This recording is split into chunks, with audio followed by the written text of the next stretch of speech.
Hi guys, কেমন আছো সবাই? আশা করি সবাই অনেক অনেক ভালো আছো। আমার ছোট্ট পরিবারে সবাইকে স্বাগত জানাই। আর আমার একটা ভাইয়ের বিয়ে হয়েছিল 13ই মে মঙ্গলবার। তো বিয়ের অনুষ্ঠানগুলো আমি তোমাদের সাথে শেয়ার করতে পারি।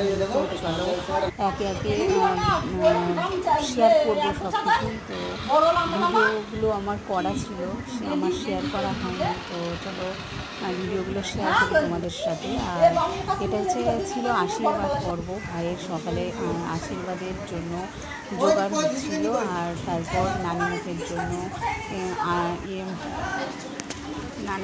জন্য শ্রী বানানো হচ্ছিল। তো তারপর আবার আশীর্বাদ করতে আসলো ভাইয়ের শ্বশুরবাড়ির লোকজন। তো তাদেরকে একটু আপ্যায়ন করা হলো ঠান্ডা কিছু দিয়ে, কেননা প্রচণ্ড গরম ছিল তখন। তারপর একটু মিষ্টি আর ফল দেওয়া হয়েছিল।